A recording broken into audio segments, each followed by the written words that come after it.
And we are live. What's up, everyone? Welcome back to another episode of Silver Lining TV, where we motivate and inspire people to create a better life through real estate. And I am joined with my business partner, Scott. Scott, how are you doing today? Good. I'm doing well. How are you, man? Doing pretty good, man. It's been a while since you've been on, so thankful that you're on here. We're going to talk some knowledge, some important stuff. Actually, to be specific, what a recession would mean for the housing market. I know there's been a lot of rumblings going around, and we want to make sure that the correct information is being spread out there, especially in our community. So we're going to really touch on that. I will, before we get going, if you have comments, questions, please feel free to put them in the comment section and we'll pull them up and we'll be able to answer them live. Okay. So, what would a recession mean for the housing market? So how many of you guys have been watching the news and has seen that there's a possible crash? As a matter of fact, about 20 minutes ago, Scott Googled, what did you Google? Something about real estate. And the first thing that popped up was the upcoming crash or the potential crash in 2022, right? Yeah. I wanted to just see like what predictions were at the beginning of 2022. See what people were saying, see how, true they were and everything. So, yeah. And we're in 2022, and a crash and a recession, by the way, they mean two different things. So I want to make sure we're very clear on that. And we do have some historical data that we want to share with you via an infographic. That way we can really show, especially for you visual people out there, what we're referring to. So what does it mean if we go into a recession? Because I think we're going to have a recession if we're not already in one. I believe that there were talks about a month ago of a recession and that we were leaning into one. Okay. Let's talk about in the past, what has happened when we're in a recession. Scott, you want to go through that real quick? Oh, yeah, you can see. So this outlines the last 6 recessions that we've had, going back into the 80s, in 91. Then, of course, moving down the line, 2008, that was a crash. That was a legitimate, housing crash and everything. And then with COVID, we were in a recession period too. So, historically, the prices have still continued to rise coming out of a recession. So, people have it in their mind. Recession means everything loses value and things go down and everything. And so that's not the case in every market for sure. Yeah. But recession doesn't mean that you're going to lose value in your home. Just want to make that very clear. And a crash is typically when you have a drop in value by 20% or more. So as you can see in 2008, 19.7%. That's why people call it a crash, a real estate crash, right? So again, I do find a lot of people mix up the two words, recession meaning crash and crash meaning recession. They don't mean the same thing. So in 2020, when we went through the recession, at the same time, we found that rates dropped and they continued to drop in 2021. And then we saw a huge spike in home values, right? And again, 2020, we had a recession. Yeah. Right. So again, to further drive in that there's nothing to worry about right now. We don't know what's going to happen in the future. We don't know. I believe we're going to still be in a strong seller's market because inventory is so low. I believe that still gives sellers enough their values, because it's a supply and demand industry. Their values will continue to stay strong and, as a matter of fact, appreciate. That's what I believe is going to happen. But are we going to see a crash? I don't think so. I really don't. Right now, we could see rates possibly go up. So we can talk about that too. We could see rates go up again. We have right here a graph showing what a recession means for falling mortgage rates. Scott, do you want to go through that? Oh, yeah, sure. So, and this is going basically what they call peak to trough. So the high to the low, during that period of time. So again, 80, 81, things were definitely different back then. You saw the rates go down 4.25% and 5%. They went down. So that's huge. Mm-hmm. More recently, going to the end of the timeline here, we always think like, man, I can't believe how much rates went down during COVID and coming out of COVID. Actually, historically, they really only went down, this is saying, a point. So it wasn't such a huge drastic drop. We're not too much above right now, I guess, from where we were going into that. But exactly. Once we started getting up into the upper 4s and into 5 again, just more recently, people were like, oh my gosh, I've never seen anything like this. And it's like, well, it wasn't that long ago. Like we just have short memory or, Yeah. so. And there's a lot of people too that, people that are getting into the market for the first time ever. Again, they don't know what they don't know what they don't know. But I guarantee they know people who bought or sold in the time where rates were lower. So then they're hearing from them, oh my God, when I bought my house, it was a 3.1. Yeah. Okay. And then now they're a 4.5. They feel like it's a bad rate. They shouldn't make a move. Okay. But again, that's why it's important to make sure you're getting perspective and it's the correct perspective. All right. Historically, rates are, the average is 8%, 8.1, 8.2% historically. So being in the fives, we're still below the historical average. Okay. So Scotty, let's talk about if a buyer came up to you today, because you talk to hundreds of people per week. You're helping tons of people every week find homes to buy and help people sell. These conversations are coming up every single day. If you had a buyer that came up to you today and they were concerned about this, like what would you tell them? Like what information would you tell them to give them the correct perspective? Because at the end of the day, we're not going to make people do something they don't want to do. Our job is to inform people with the correct information. What correct information would you be informing your clients with? Well, it's an interesting approach, and we're taught to ask questions. I have a teaching degree. I want to teach the heck out of the situation, and that's not going to overwhelm anyone to change their mind.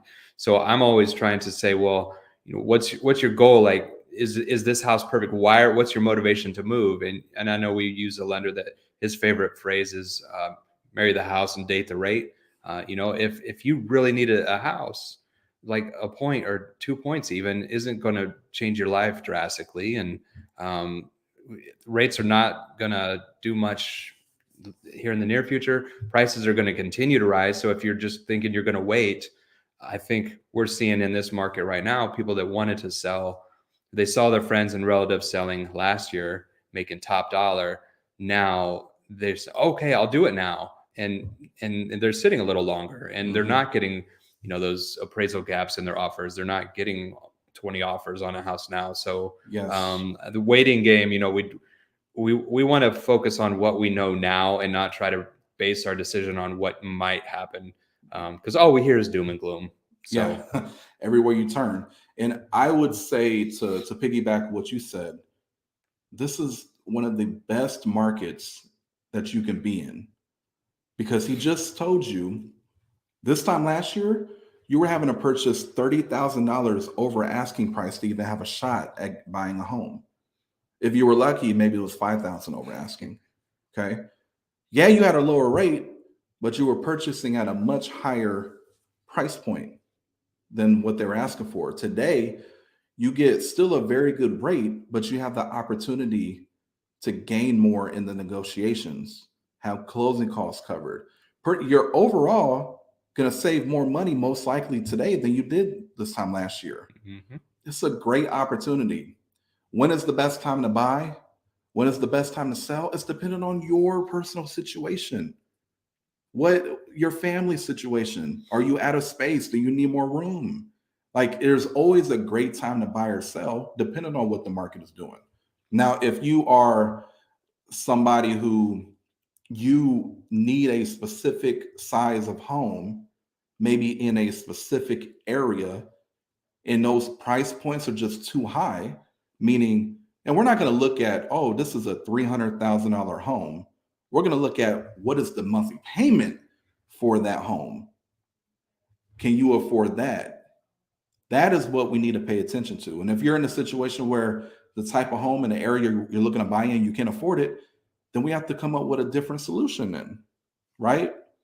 But the reality is, don't allow what you see on the news or what you hear from friends to dissuade you from learning more about if this is the right opportunity for you.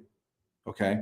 Because based on this information, and by the way, I mean, this is actual data. I didn't just I'm not artistic like that. I didn't get on here and just create this.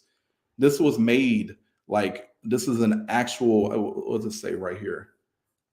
This is sources, CoreLogic, The Balance, Freddie Mac, Mortgage Specialists. It doesn't say sources, Antoine Thomas and Scott Foltz. Okay. This is actual data. Now, we do know history doesn't repeat itself, it rhymes. I think you're going to be in a pretty good position. And I'll tell you what, if you bought a home today and it was the right home for you, that you could afford the monthly payment and you're able to enjoy it with your family, and then the rates were to drop again during this recession, there's a thing called refinancing. Okay. There's opportunities out here, is all I'm trying to say. Scott, Yeah. I mean, am I like hallucinating or? No, I mean, and that's the biggest thing is people think, well, once you make a decision, that's it, forever. And yeah, I mean, okay, you buy a house today, you love it, it fits your needs. You know, I never tell people to settle. I never try to tell people you got to buy a home right now. If it makes sense, if it's what you want, if it's what you need, you're expecting a child and you need another bedroom or something, get the house. And yeah, the worst case scenario, there's not a worst case scenario. Rates go up. Okay. You keep your payment. Rates go down. Okay. You get a cheaper payment. Yep. That's all it is. As long as you're locked into a rate, you don't want to do any adjustable rates or any stuff like that.